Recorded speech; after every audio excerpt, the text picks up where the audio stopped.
What I'm going to do this afternoon is a canter through questions relating to how we might understand the self-righteousness that pervades our culture. Now, if you assert that self-righteousness pervades our culture, you need to be able to demonstrate that claim.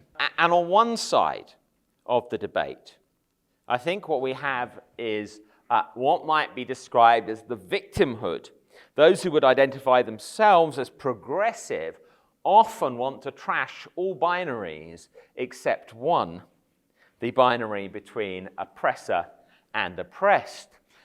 We saw an example of this in the US Anti-Defamation League in 2020, adopting a definition of racism, describing racism as the marginalization and or oppression of people of color based on a socially constructed racial hierarchy that privileges white people. In short, according to them, white people can be racist against black people, but black people can't be racist against white people. And this, according to Anthony B. Bradley, an African-American theologian, results in blacks wielding self-righteous indignation in the service of exposing the inadequacies of the other rather than finding a way forward. This approach rather came unstuck when Whoopi Goldberg insisted that the Holocaust wasn't about race, but man's inhumanity to man, describing it as a conflict between two groups of white people. In the wake of Goldberg's suspension from the daytime TV show in which she said that, the Anti-Defamation League adopted a new interim definition that did not imply that only white people could be racist. So what we see is victimhood. I think what we also see as well is anger, and what Nietzsche called ressentiment, a resentment. And I'll unpack in just a moment how that expresses itself. But it's important, I think, to understand what it is that this is reacting against. And what it is reacting against is classical liberalism. Classical liberalism is a broadly understood political framework within which traditional debates between left and right in liberal democracies has taken place.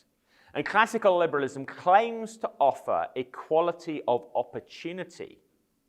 Now, what that means is if you have a society built on a claim that there is equality of opportunity, those who succeed in life want to believe, feel comfortable in believing, that they've done so by their own efforts. The myth of the self-made man, that therefore they deserve the rewards for which they've worked, and that those who experience worse life outcomes are therefore solely responsible for where they find themselves.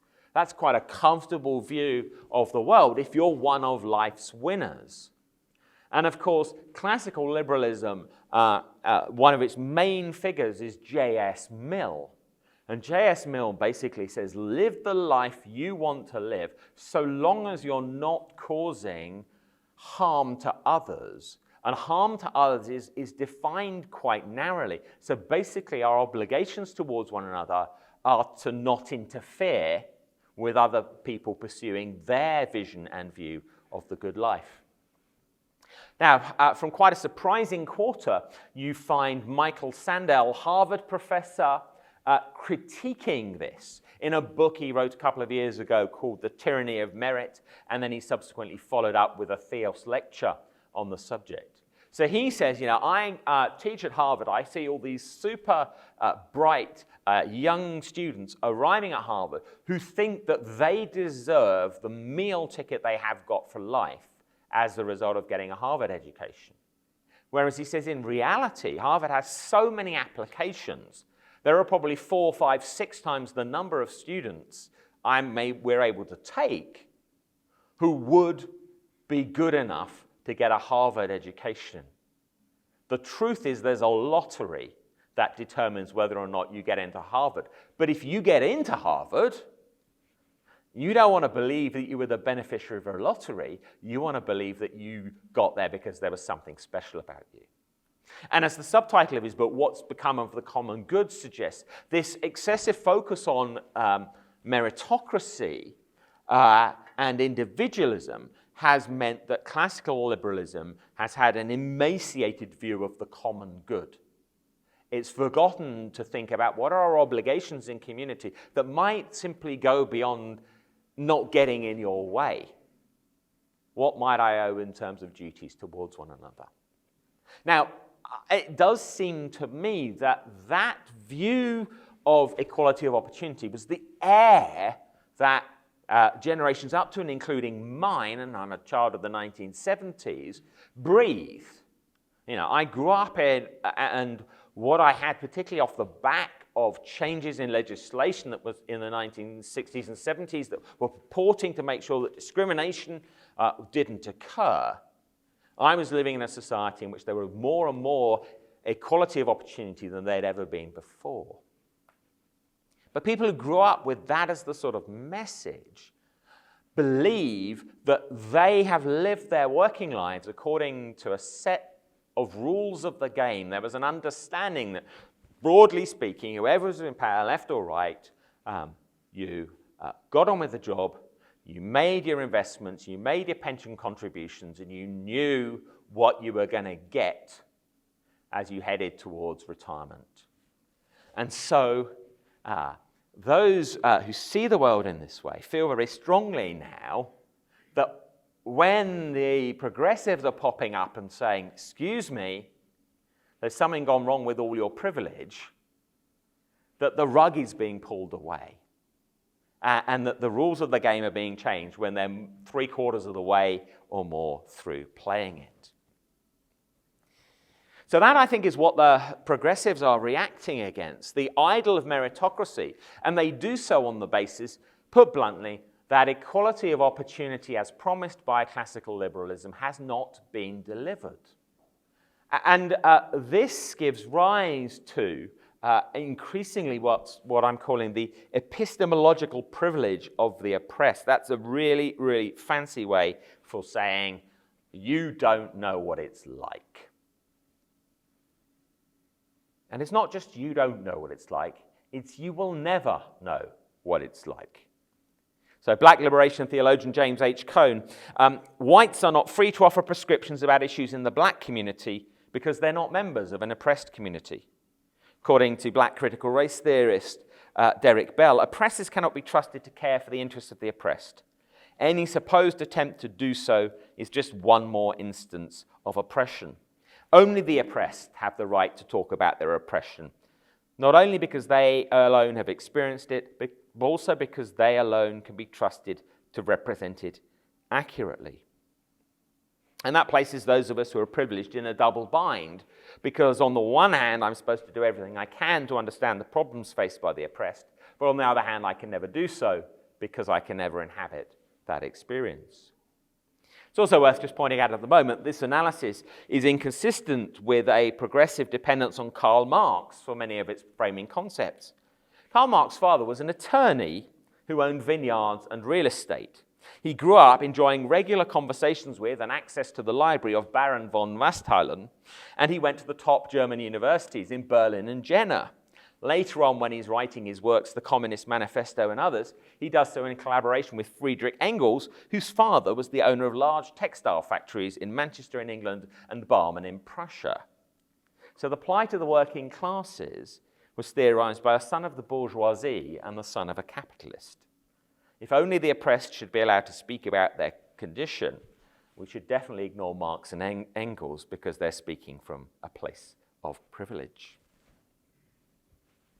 So if you've got the epistemological priority of the oppressed on one side, you have the voices of the successful on the other side. If you want to believe in meritocracy, you can go to a whole industry of books of people who've been successful, telling their story, explaining how they've succeeded by their own merit, and often, in order to get the books to sell, to tell others that you too could do it if only you had the same drive and determination.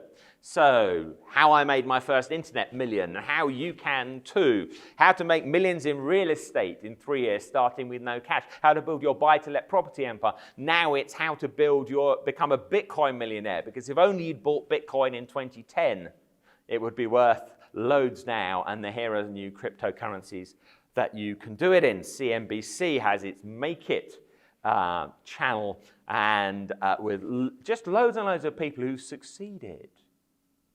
So if that's the narrative we want, you can get that narrative. I think as well, though, we see what is increasingly a clash of moralities. So I think once upon a time, it was taken as axiomatic in the West that morality either meant Christian morality or a sort of rationally developed moral code. Figures like Immanuel Kant would give us that kind of rationally developed moral code. There were others who would reach back to figures in classical antiquity and talk about a set of virtues for the right way of living. So you had that on one side. That's what morality looked like. And the choices were really morality or emancipation, living as a free spirit. And so in the 1920s, we had an upper-class sexual revolution that gets generalized in the 1960s, but it's really given its philosophical justification through the works of the Frankfurt School.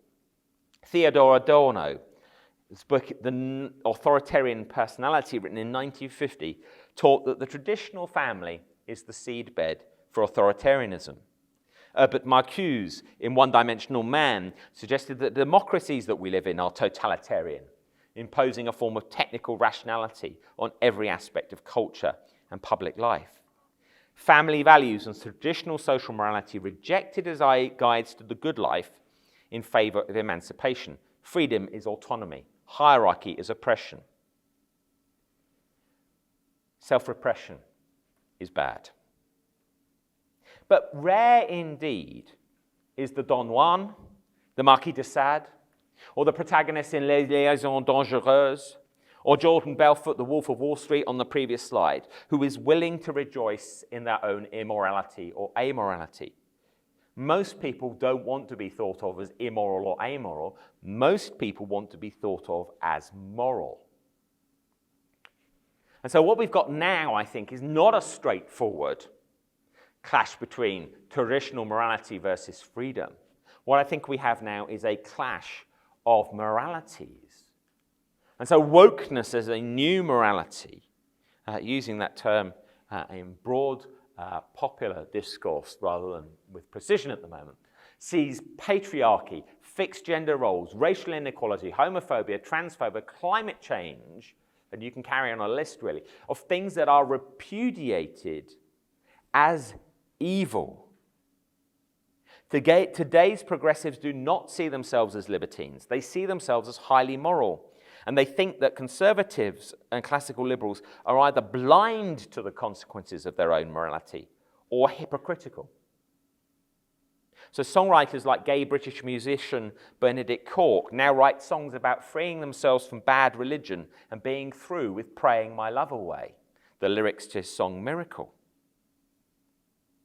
And the gay scene today is widely different from that in the early 1980s, whereas once it might have been characterized by free-for-all sex, there are now aspirations towards same-sex marriage.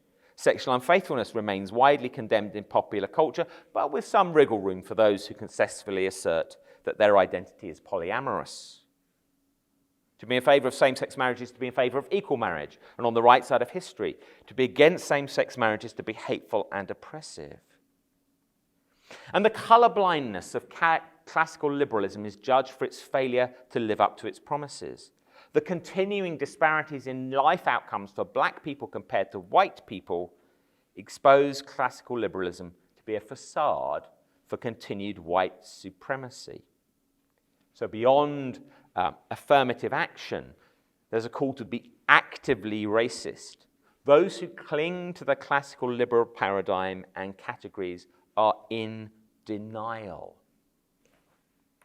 And with those critiques of traditional morality, of classical liberalism, of religion, comes anger and frustration. This is where the ressentiment comes from, I think. Anger and frustration at generational unfairness. Millennials look at baby boomers and Gen X and ask the following questions. How come so much of the nation's wealth is being hoarded by those older generations? What prospect do I have of ever being able to live the lifestyle my parents and grandparents did? Why am I having to pay taxes to fund their pensions and other social services when in all probability I will not get the same benefits when and if I get to retire? Why am I now having to live with the consequences of an overheating planet and a mass extinction of species when older generations have failed to change their habits in times to avert the climate crisis? I could go on. But the point here is, from the progressive perspective, those who've benefited from liberal capitalism are blind or asleep to the realities that their privileges were enjoyed because of the subjugation of people of color, because of their oppression of sexual minorities, and that they are enjoying their current lifestyles at the expense of future generations, the ecosystem, and the planet. So what that gives us then is a clash of two ways of thinking about the world, two sets of morality. In fact, really a clash of worldviews. If you're looking for a light read, Ian McGilchrist's 1,600-page book, The Matter with Things, takes you through psychology, physics, philosophy, thinking about the way in which our brains interact with the rest of reality. And one of his main arguments is that what we see in the world and the sense we make of the world depends on what we focus our attention on. We will, in effect, only find answers to the questions we ask. 19th century big game hunters never stopped to think about whether the trophies they were gathering were driving species to extinction, or what the consequences for the ecosystem would be. British coal miners in the 1980s didn't have climate change on their agenda when they were campaigning against the closure of the nationalized coal mines. Someone looking through a microscope won't see the stars. Someone looking through a telescope will miss something right under their nose. And what's happening in our age is that different groups are viewing the world through different shaped prisms. So I've got a number of different shaped prisms on the slide there. You shine light through two different prisms, it will be refracted differently. And if what you're doing is concentrating on the wall on which the light is projected, you get to see something different. Now, that's not new. People living in cities have always had a different perspective from those living in the countryside. Those living in the mountains from those living in the sea. Those living in the north from the south, or the east from the west. That's always been the case. But what is new is that we live in a world where there are virtual non-geographical communities in which whatever your tastes, however niche, bizarre, or extreme, you can find voices echoing and encouraging you. So our prisms can become prisons. And that's because we're all prone to confirmation bias. It's uncomfortable to be confronted by different views. It's far nicer to read something and go, oh yeah, I agree with that. You know, the best kind of books I like reading are the ones where about 2/3 or 3/4 of it agrees with stuff I already think I know. So I've got somebody else I can cite for that. And then it builds on it and shows more implications of why I was right all along and why my rightness about this stuff is going to help me be right about other stuff as well.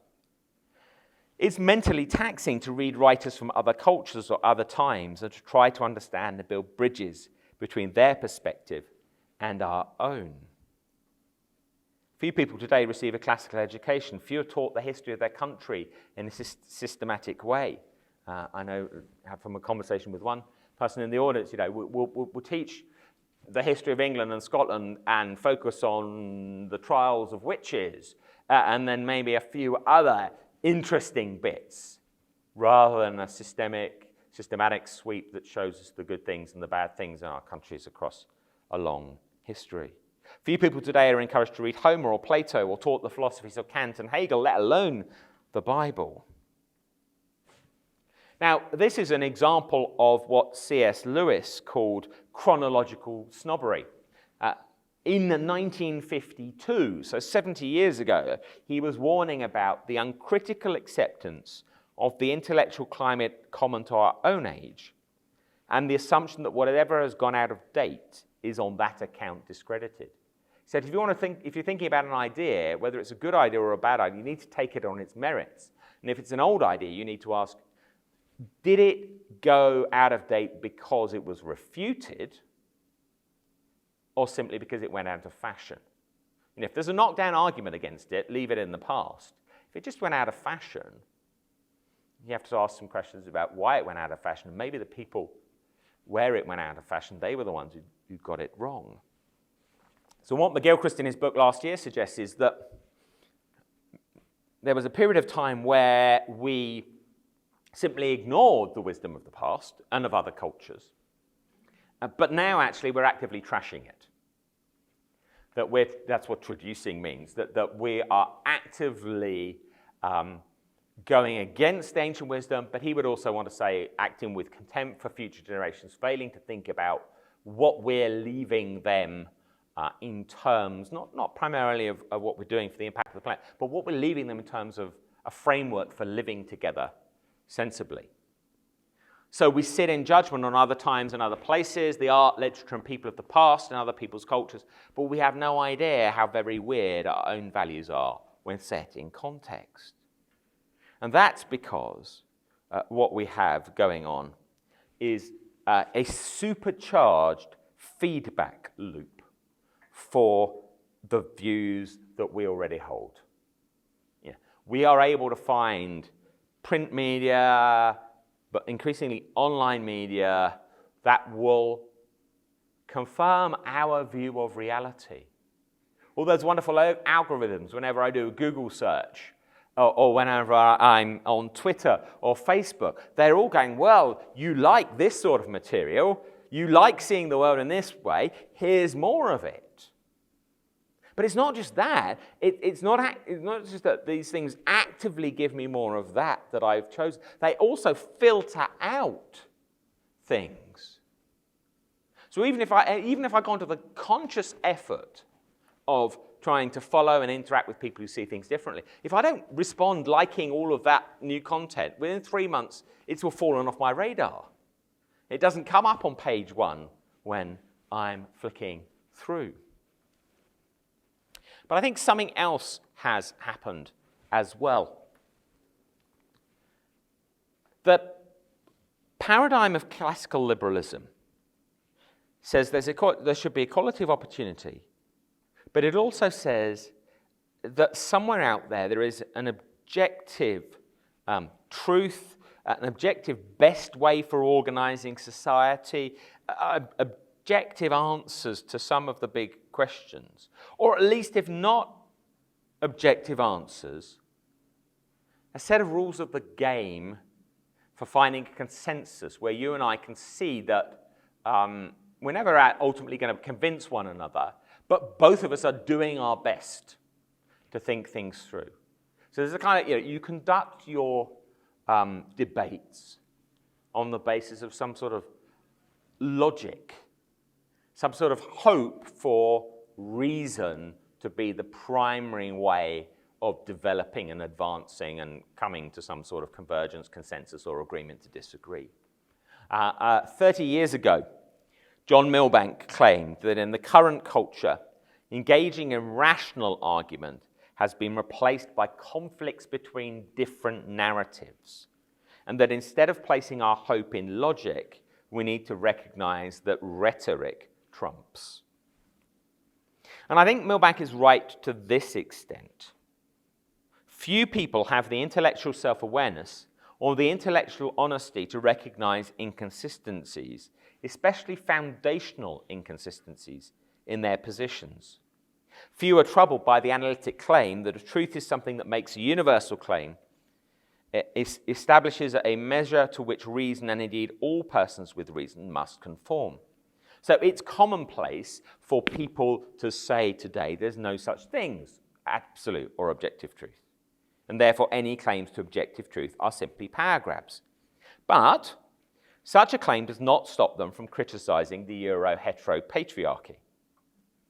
Such criticism must, if it's to make any sense, be premised on the idea that the Euro-heteropatriarchy is oppressive and that its oppression of people of colour, LGBTQ plus people and women is objectively wrong. So, you have this, there are no objective truths, but I am sure it's an objective truth that the current Euro-heteropatriarchy we have is wrong. On the other side of that, if you believe in meritocracy, there's an implicit conviction that only the current system that we have, only the framework of classical liberalism, can protect freedom, property, and justice, probably in that order of importance. So to give you an example of that, this is Ritty. I believe that values are socially constructed rather than God-given. I don't believe that gender equality is any more defensible than racial inequality, despite repeated efforts to pass it off as a cultural specific custom rather than an instance of injustice. So on the one hand, all our values are socially constructed. On the other hand, my preference for gender equality is absolutely true in all circumstances. Well, Tim Keller says, well, you can't at the same time claim that all values are socially constructed and yet assert that your own views of what constitutes injustice and oppression are not. Now, why doesn't that bite? Why doesn't Keller's critique land? Well, Keller's critique doesn't land because in the current climate, the force of your rhetoric is what matters, not the strength of the logic of your argument.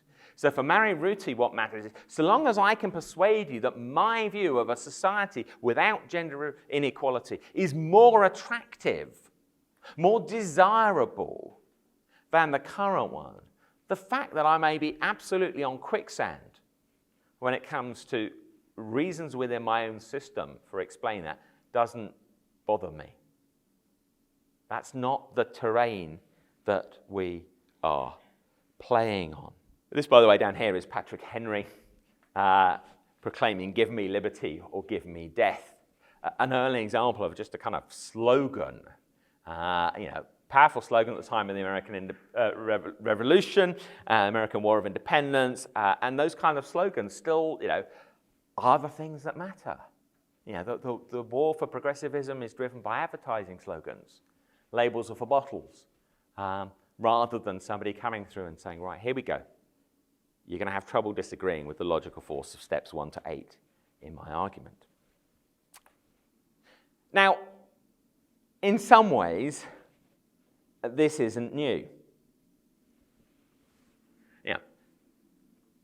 I was taught at school that the social options were individualism or collectivism.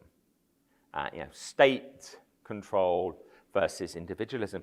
But actually, I've been challenged by the idea that probably most of us face a big temptation towards tribalism.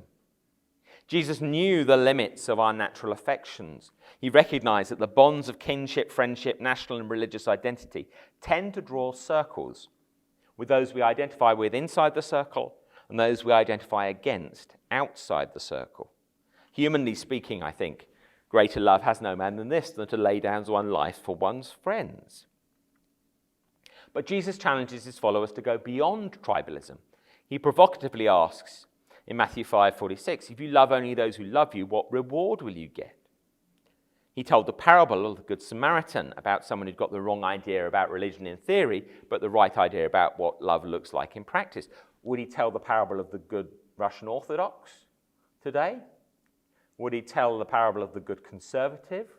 Would he tell the parable of the good critical race theorist? That sort of prod. Now, there's an irony, I think. The self-expressivism of our era encourages us that above all things we need to find ourselves. We need to be ourselves. We need to make choices about who we are and who we identify with. It encourages us to find our own tribes in the way that people choose a sports team to follow. And if you bumped into any of the English and some of the Northern Irish yesterday, you'll have known that we had the closure of our soccer season. And some people were rejoicing and some people were in despair. We're encouraged that once we've found our tribes, we cheer with them with all the ferocity of fanatics of a sports team. And so Arthur Brooks talks about what he calls the outrage industrial complex. That in our siloed or isolated worlds of cable TV, ideological punditry, campus politics, and social media, we find a sense of community in a tribe on the left or the right. And we locate our sense of self through the contempt peddled about them on the other side of the political spectrum. And interestingly, he tries to tie that in with research showing that we're becoming more and more lonely. We have fewer and fewer friends. We're all looking for that reality that was there in that 90s TV show, but we find it so hard to find. And as Christians, we're not immune to this kind of tribalism. This is Cyprus. This is the Cathedral of the Virgin Mary in Nicosia, the capital of Cyprus, and it is just covered on the outside with Greek flags. If you want to know where the Greek Orthodox Church stands on the division of Cyprus, you have no doubt whatsoever it is there on the outside, even before you get in the building. Another phenomenon in our age, I think, is the equation of actions with essence. In the age of social media, you are what you do, or rather, you are what you are seen to be doing. Your likes place you on the right side of history. Your silence makes you complicit. Particularly toxic is the assumption that there are only two sides.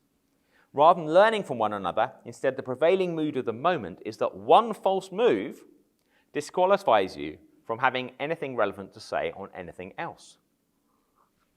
So your views on A or your actions on A will disqualify you from having anything else to say about B, C, D. How do you feel about Winston Churchill? Key to Britain's decision to fight on against the Nazis in World War II, key to encouraging the USA to enter the war, but also an unashamed imperialist, under whose rule Britain provided very limited aid to Bengal in India, where between 2 and 4 million people died of famine in 1943. Do his conspicuous failures and wrong-headed views on some matters mean that his achievements should not be celebrated, mean that we should take down all the statues and rooms and colleges named after him? And we also have now your endorsement of person Delta's views on A is also an endorsement of person Delta's views on B, C, and D. What you have there is a picture of Jordan Peterson with a man wearing a T-shirt saying, "I'm a proud Islamophobe." Cambridge University withdrew a visiting fellowship from Jordan Peterson because of that photo. Stephen Toop, Vice-Chancellor of Cambridge University, said the casual endorsement by association was antithetical to the work of the divinity faculty. That photo was one of 150 taken whilst Professor Peterson was on a tour of New Zealand, one of just 30,000 photos taken with fans over 15 months.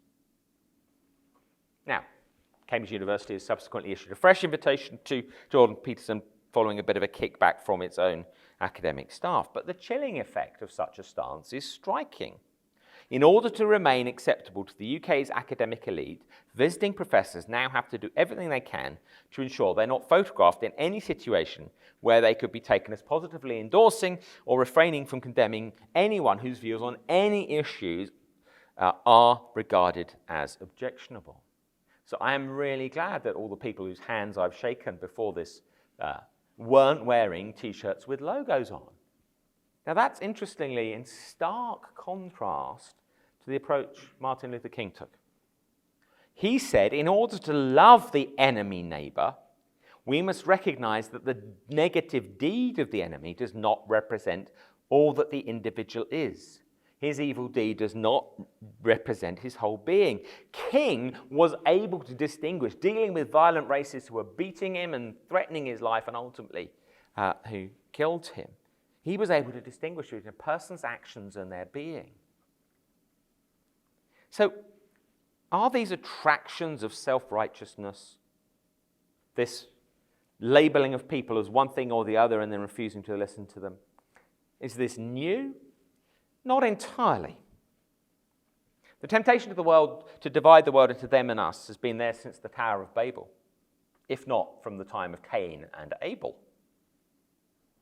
And the Reformation teaching about total depravity highlights how our thinking is likely to have been affected by the fall, even if we're not aware of it.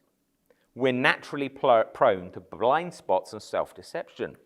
Twice in the Old Testament, in Jeremiah and Obadiah, we're told we can be deceived by the pride of our hearts. That can be one cause of self-deception. But interestingly, in Titus 3, Paul writes about how we can be deceived by our addictions to passions and pleasures. We all too easily delude ourselves, and therefore we see John writing, if we claim to be without sin, we deceive ourselves and the truth is not in us. You see, Jesus told the parable of the Pharisee and the tax collector, and his audience would have known they should be on the side of the Pharisee, not the one collaborating with the Roman authorities. He told that parable to illustrate the difference between the self-deluded Pharisee who could only see what he was doing was right and was blind to the pride of his heart, and the self-aware tax collector who knew he was not what he ought to be. And one area in which this is true is racism. I may say I'm not racist, I may say I don't see race, but do my actions demonstrate that?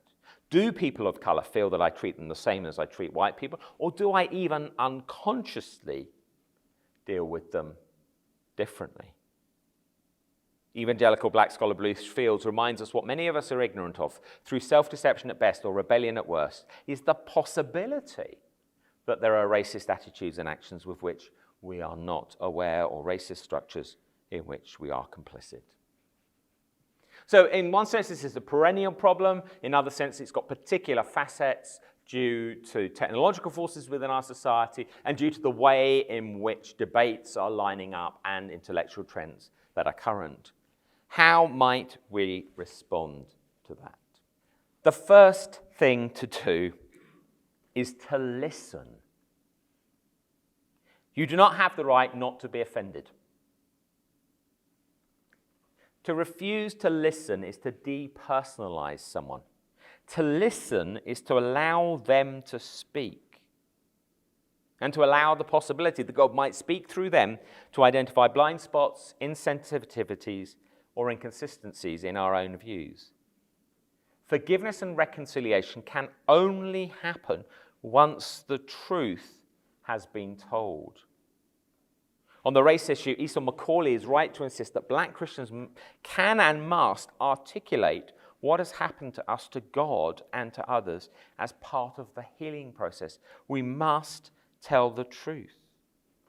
An English theologian and former Archbishop of Canterbury, Rowan Williams, wrote this: "We need to nourish the practices that allow space for hearing the memory of discovery and conviction that lies behind an opponent's views, and seeking to recognize the comparable kinds of moral energy. We need to give patient attention to stories and priorities not native to us.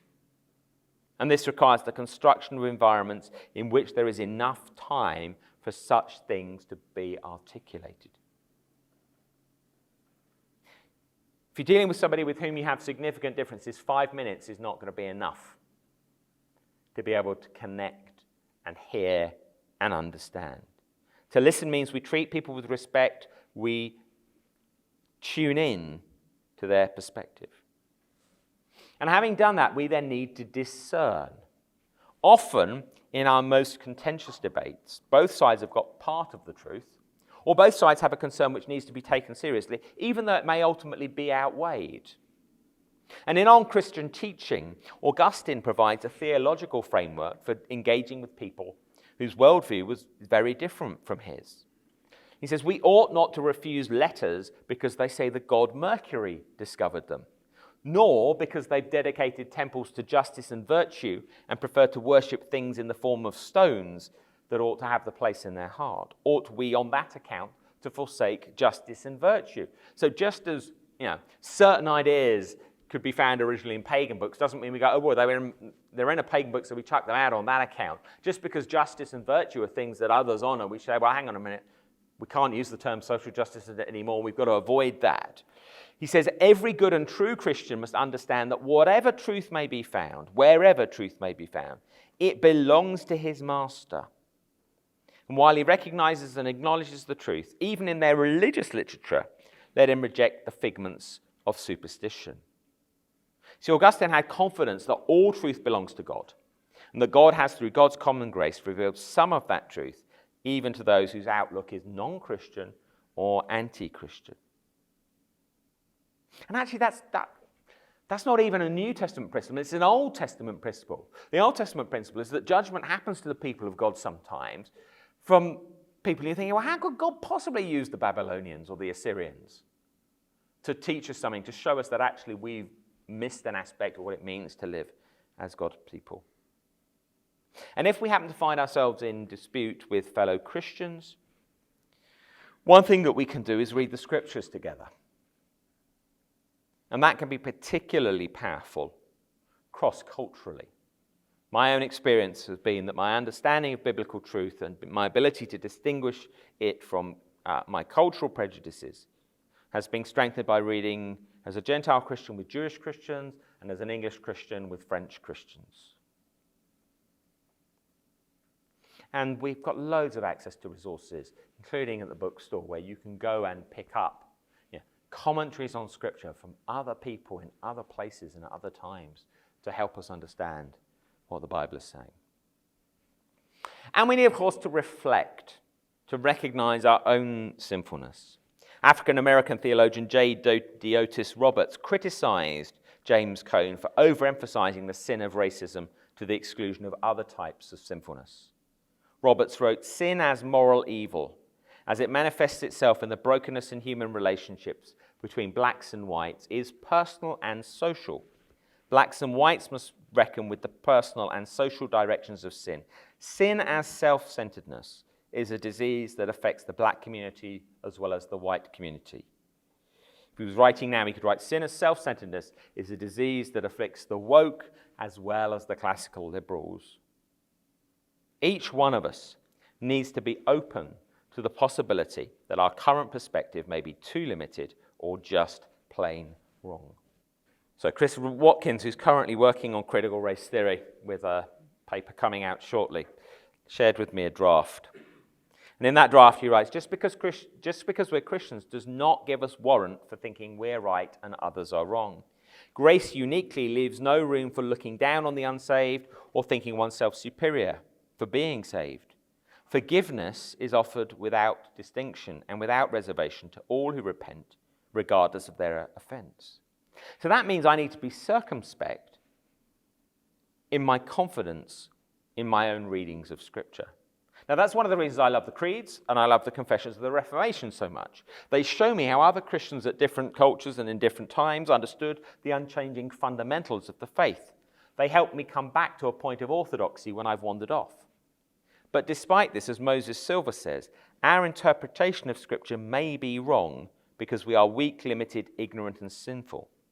God's truth remains sure, but our perception of that truth may need to change.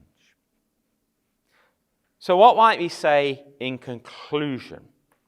Down at the bottom of that slide is the Berlin Wall Cafe. That's the name of it. It's not to be found in Berlin. The Berlin Wall Cafe butts up against the wall going through the middle of Nicosia in Cyprus. Nicosia is a capital city in Europe where there is still a dividing wall of hostility between different groups. And as I've tried to explore this afternoon, there are lots and lots of factors in contemporary culture that seek to create this dividing wall of hostility. But Christ came to break down dividing walls. And as his followers, we should model how to disagree without being disagreeable. Really, really important. You, in 6 months' time, may remember 5% of what I've said. You will probably remember, however, how I said it. Even if you can't remember a word of what I said, you'll probably remember whether you thought I was a good speaker or a bad speaker, whether you thought I was speaking too fast. But you will definitely remember how I made you feel. You will remember whether I made you feel respected or disrespected. And we just get it so wrong as Christians. Even if we're saying all the right things, and even if we've worked hard to be really learned about how we do it, if we make people feel like we don't love them and God doesn't love them. So we should model how to disagree without being disagreeable. We should model how to love our enemies. And in this time, as it seems to get harder, and as the debate around us seems to get rancorous, it does feel to me like a moment to remind ourselves of what Paul says in Romans 12. At the end of Romans 12, he urges us, as far as it depends on you, to be at peace with everyone. And then he goes on and he urges us to do good to our enemies and to leave vengeance to God. So Christians should be the ones in this noisy, rancorous, divided media society. We should be the ones trying to model gracious engagement. But we can't expect that will always be reciprocated. Do not be surprised if the world hates you. It's one of the things Jesus stressed in his final discourse in John chapter 15. And if the writer of 1 John is the same as the disciple Jesus loved, at the end of his life, John comes back to it again in his letter and says, do not be surprised if the world hates you. So we shouldn't misrepresent others. We should take their arguments at their best. We should try and understand and listen. But sometimes that will provoke a positive response. Sometimes we will find that despite that, we are faced with being misrepresented and not heard.